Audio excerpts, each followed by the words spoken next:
Okay, and last but not least, we have our water signs, Pisces, Cancer, Scorpio. If you didn't see the intro, we have Mercury Cazimi on the 14th, which means Mercury perfectly aligns with the sun, and we have a new moon in Taurus on the 16th. And between these two energetic shifts, we have intense clarity, grounded ideas, focus on self-worth, financial stability, but it's all about tangible and sustainable routines and practices, so things that you can maintain. So it's going to have you reflecting on, how do I come home to myself, my body, my routines, and what is sustainable and what is not and needs to go. Because by the end of the month and the full moon, we're going to talk about what's not sustainable, what has been clarified for you, and the perspective you have gained for personal growth, freedom, and new plans. So right now you're retrospective on what are my routines and what's sustainable for tangible new beginnings for you to highlight at the end of the month with the full moon, blue moon, and Sagittarius. So this one, water signs, Pisces, Cancer, Scorpio. I always do the Lenormand first, followed by the tarot side by side. Then what's the tea as the watch out, and I'm doing the moon oracle to finalize the readings. So the first card is, so the reading is about creating inner safety, grounding, essentially. So what can I do to return to my body when I feel disconnected is the first card. What do I need to soften and release is the second card. And the third card is, what can I do to protect and ground my energy in this Taurus new moon on the 16th and Mercury Cazimi on the 14th. So for my water signs, what you can do to return your body to your body when you feel disconnected is focus on good news. So like what you think is your reality, essentially. So focus on good news. It also could be focus on someone who inspires you, someone who has either childlike enthusiasm, or maybe one of your children or your children bring you inspiration and encouragement and give you, you know, optimistic, you know, courageous energy, essentially. So to return to yourself, focus on good news, focus on someone or something that makes you feel courageous and energetic. And then what you need to soften and release is, so you have the Page of Wands and the Page of Swords. So, and then unlocking security in the Lenormand, Six of Cups, childhood memories. So yeah, this is all around either you, your childhood, your inner childlike spirit, being nostalgic, reflecting on your childhood, but essentially to reconnect with your body, you need to focus on the good news, and or be around people who give you that feeling of enthusiasm, energy, and encouragement.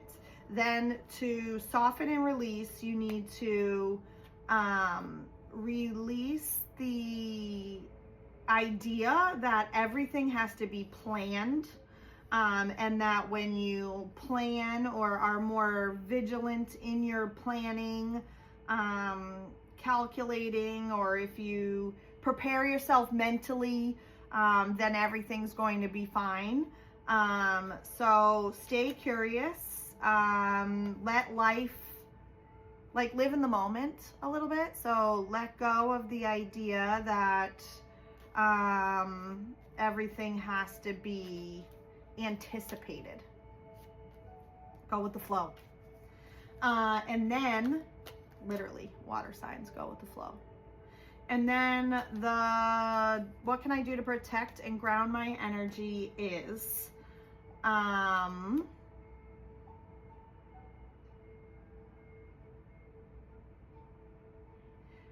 ground yourself with family or ideas of family or whoever you associate yourself as your family. They ground your energy, your people who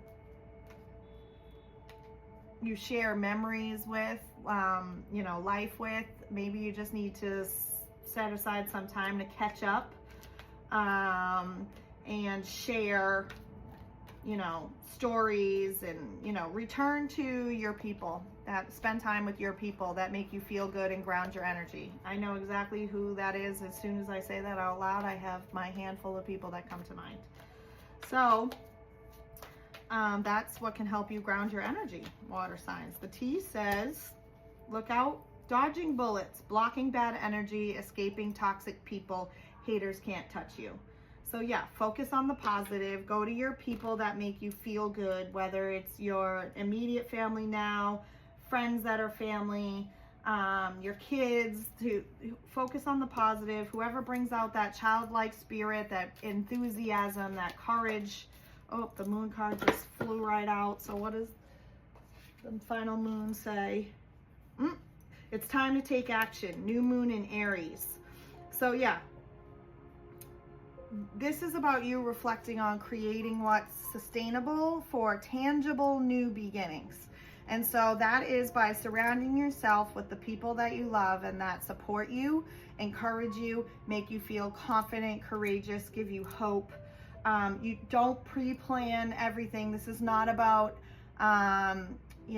analyzing every next step that needs to be had. It's figuring out what's sustainable for you to take with you into the next chapter, not every last detail. So you also have to live in the moment and go with the flow, water signs. Block bad energy. Just don't let toxic people, get in your way. This is about you staying self-reflective, positive, and surrounding yourself with people that make you feel good, and figuring out who that is, maybe even, and who you're taking with you, who's sustainable in your future that makes you feel this way. And then it's time to take action, new moon in Aries. So I think by the end of the month, come back to the full moon reading in Sagittarius, which will be on the 26th, will be the reading. The full moon is on the 31st. But I think by that time, you're going to know exactly what your sustainable actions are that are coming with you after this full moon in Sagittarius. But right now it's about protecting your energy, grounding yourself by surrounding yourself with those that make you feel courageous, bring you energy, support, kindness, that support you, and not having to have everything pre-planned, premeditated, or mentally prepared for. Like live in the moment also. Totally different than my other ones. Like, comment, share. Let me know if any of that resonated with you. Share with a friend if they're a water sign and needed that message. And then don't forget to come back later in the month. We're moving into Gemini season next week, so we'll have Gemini reads, and then also the full moon at the end of the month.